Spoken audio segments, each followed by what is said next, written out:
Hi everyone, I am the Sarcastic Sloth, and welcome to my channel. So today we're going to be looking at a quick clip. It's from Ryland Adams' podcast, and it's an episode that features Jeffree Star, in which they discuss what's happened throughout the course of 2020, and also just how it's affected them, really. So I'll play the clip now. Throughout all of drama, like, I know Shane and I could take a moment. We took a breath, we stopped working for a while, really got to reflect and decide how we wanted to move forward. And I think for someone like you, it's not really an option when you have hundreds of employees and different launches piling up that you have to carry on. Let's talk about it. How did you push through? And I mean, he's like blunt.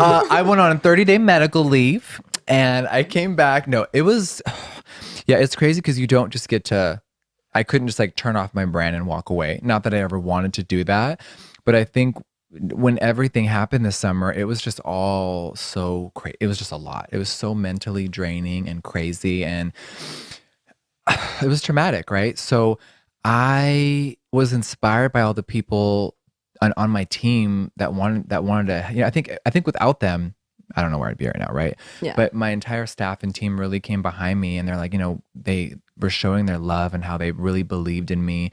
And we've been creating so many ideas for, for years. There's some formulas and things that we worked on for years. So I couldn't just say, hey, all of it's over. We're just gonna come back when I'm feeling okay. So they kind of helped me really push through and get over those hard feelings. But it was rough. yeah. I think there's also something that's really easy to forget when you're being attacked on such a public scale by so many people, that there's also a huge amount of people who love you. Yes. And for some reason you forget. It's so easy because they're not as loud because they get shut down or whatever. But It's scarier to defend as well. yeah, It is. And I guess the level of hate, right? Let's be really transparent. I had never experienced that before. it's a lot. Well, Bitch. that's why Bitch. It was rough. Instead of waking up and being like, yes, bitch, we live for your work, it was like, kill yourself. You're the most heinous things. I've heard it all. Right. But to continuously hear that over and over and over, and it was just so crazy. And I'm like, this is crazy. So the new normal became aggressive, mental abuse. But I'm not trying to say that for sympathy. People were always going to say la la la la la. I'm just letting you know what was going on. And without further ado, let's crack on. So as per usual, everything I'm going to be discussing today are my own thoughts and opinions on the topic, and if you do not like that, ta-ra! First off, I just want to say there's a couple of things about this entire podcast. You only really have to watch the first 20 minutes to be able to see this particular aspect, and this is really all that they actually go into. This is sort of the meat and potatoes of it. Everything else is sort of not really appertaining to it, apart from solidifying the point that's already been made. So my previous video on Shane Dawson, I'll pop a link to it at the very end of this particular video, so you can go back and look and see what I've stated. But it was in regards to the fact that he's creeping back into the limelight via Ryland's channel. He's featuring the vlogs more and more, and it's just one of those things that you can't really not notice, because after all, it is Shane Dawson. And there's also manipulation tactics in terms of getting people to buy things for sale. It was the way he was wording it was almost in a way of hey, I'm doing you guys a favor. I know I don't deserve it, but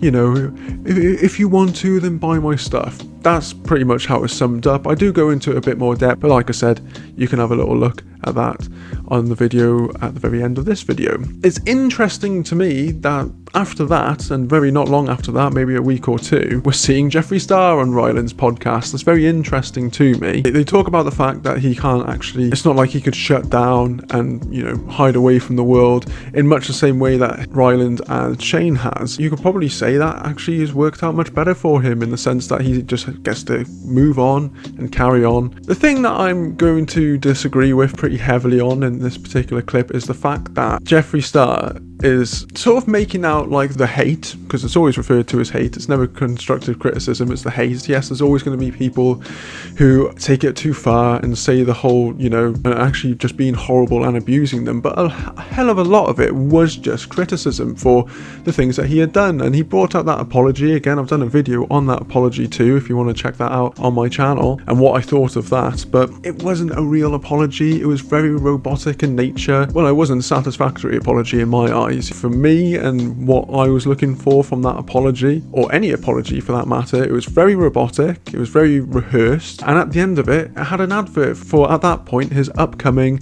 August release. So it seems pretty ridiculous to me. Oh, and also let's not forget that he harnessed what has happened to Breonna Taylor and things of that nature, so sort of jumping onto the back of Black Lives Matter, piggybacking onto the back of that. So again, the thing that I have with this particular group, your Ryland, your Shane Dawson, your Jeffree Star, and whoever else is in that little sphere, they just go for manipulation tactics. They're very, very good at that, but it only works on their stands. That's the thing, see. No point did I watch Shane Dawson's apology. I have said before, and I'll say it again, his apology was only due to the fact that Jenna Marbles had done an apology, and he thought, well, that went well for her.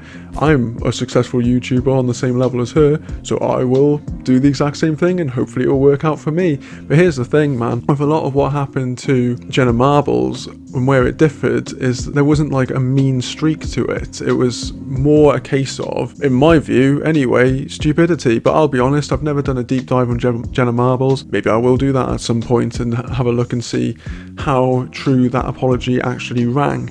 But for me, like, Shane Dawson's apology was nothing. Jeffree Star's apology was also nothing in that respect. It was reactionary because it got to a point where they had to do it. If we all remember correctly, Jeffree Star ignored that apology, giving that apology for an awful long period of time until it got to the point where people were seeing him racing his car around in the hills, and random photos of fans were surfacing on TikTok and Twitter and things of this nature. It's all reactionary with these guys, and I think that's the problem that a lot of people have. If it was actually sincere, then maybe we wouldn't be having this discussion. Maybe I wouldn't be watching this clip, and I, having watched the first 20 minutes of that actual podcast, I wouldn't be thinking, because they mentioned, of course, the fact that Shane Dawson had a kitten recently and the kitten died under his care.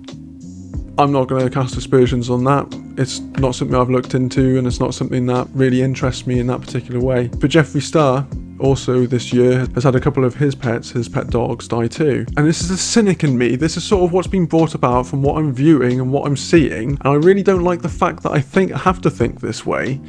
But like I said, there's a lot of manipulation tactics on these guys' parts. So I can't not, if you know what I mean, where at the beginning of the podcast, they made a point out of talking about this and then immediately going on to what happened in the summer of 2020 with them all and Dramageddon 3 or Carmageddon. It just sort of seemed to set up, because also a lot of people are going to be fans of Shane and fans of Jeffree who are watching this podcast in full as well. You're sort of laying the groundwork for sympathy. This is what I hate, the fact that I'm thinking this way. I hate it. I don't like this. Let me just put that out there. I don't like the fact that I'm thinking like this, but I have no choice, because all I'm seeing are manipulation tactics left, right and centre from all of these guys. It was like laying the groundwork of sympathy and then jumping onto the summer of 2020, and it just seemed a little bit funky to me. Maybe you could also say maybe they just wanted to get the sad bit out of the way, because then the rest of the time they're just talking about how much money he's got and Christmas presents and things of that nature. For someone who has seen a lot of coincidences that turned out not to be coincidences over the course of 2020 with this particular group of YouTubers, and indeed the likes of Tana Mojo and all the rest of it, do you see what I'm getting at? I don't like it, I'm not happy with it, but here we are. I just thought this clip was a bit off, a bit funky. What do you think? Do you think it's more sympathy tactics? Do you think this is all sort of drumming up to maybe they're all going to do a collective podcast at some point and talk about, have some kind of group therapy or something of that nature? Their reactions to any of these controversies over the course of this year have not been satisfactory. Not to myself, not to a lot of people. Whether or not they address that in the future, that's totally up to them. That's totally up to them. But they can't expect people to be totally sympathetic to them when they haven't addressed things that needed to be addressed. So that's my thought on the subject. If you've got any thoughts of your own, then pop them in the comments section. Leave a like if you liked the video and subscribe. That would be fantastic. Stay safe out there.